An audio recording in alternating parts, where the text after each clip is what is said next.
From JBS Studios in Greater New York, this is the JBS News Update with Teisha Bader.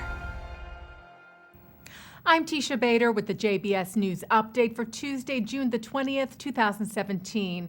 A Palestinian man tried to stab a group of IDF soldiers this morning in the West Bank, but was shot and killed before he could do any harm.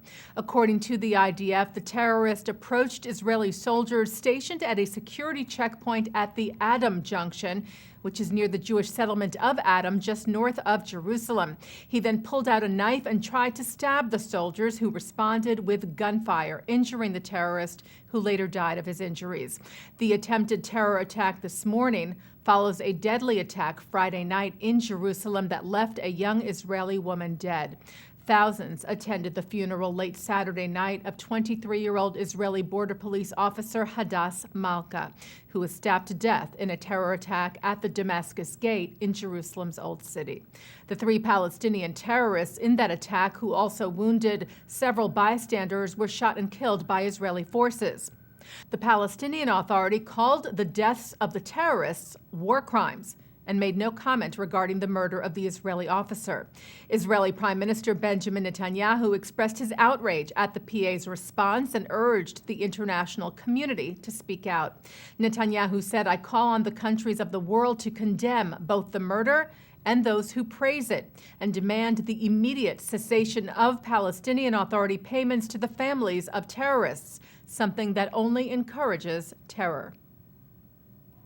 U.S. Special Envoy for International Negotiations Jason Greenblatt is back in Israel this week. Yesterday, Greenblatt paid a shiva call to the family of Hadass Malka and released a statement saying that such incidents underscore why it is vital to realize a vision of a Middle East free from terror and extremism.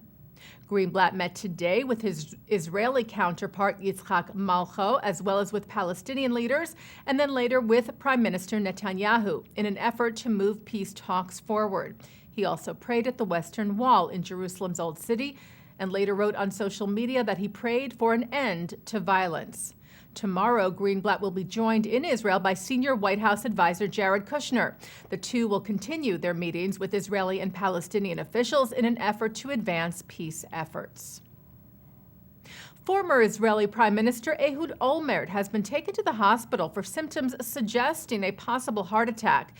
The 72-year-old, who is serving jail time for corruption, was reportedly feeling unwell for a few days and experienced chest pains when he was taken to Sheba Medical Center at Tel HaShomer Hospital, where he is said to be conscious and undergoing medical tests.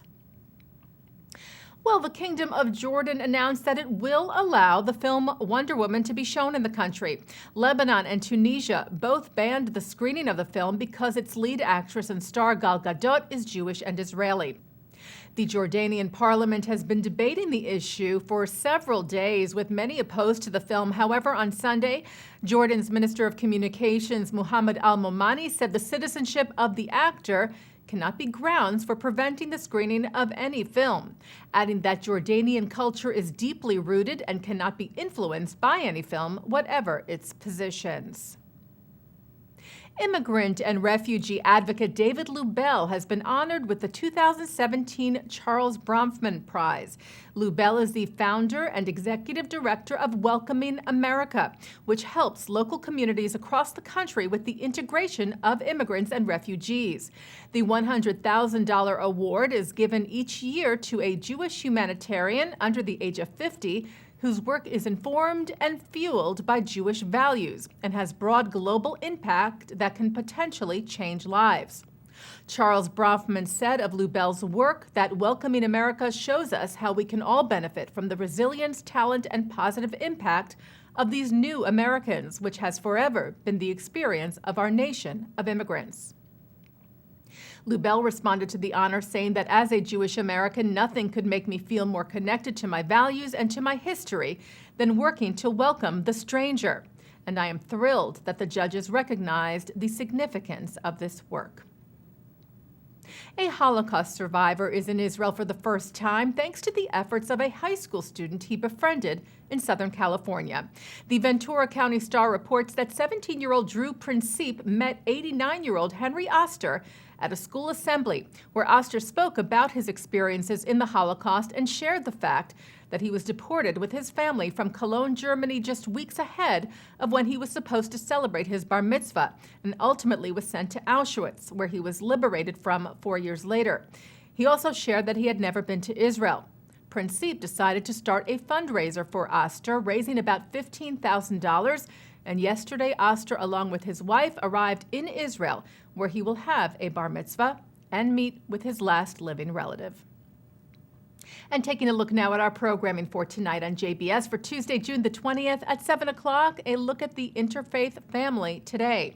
At 8, folk music scholar and musician Zissel Slepovich discusses how Jews and non-Jews of Eastern Europe characterized each other in a program of Limud FSU 2017. At 9 tonight, Mark Golub sits down with David Goodman, the brother of Andrew Goodman, who was murdered together with Michael Schwerner and James Chaney in Mississippi 53 years ago tomorrow, on June the 21st of 1964, by members of the Ku Klux Klan. That's on tonight's L'Chaim.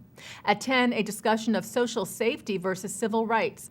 And that's the JBS News Update for Tuesday, June the 20th, 2017. I'm Teisha Bader.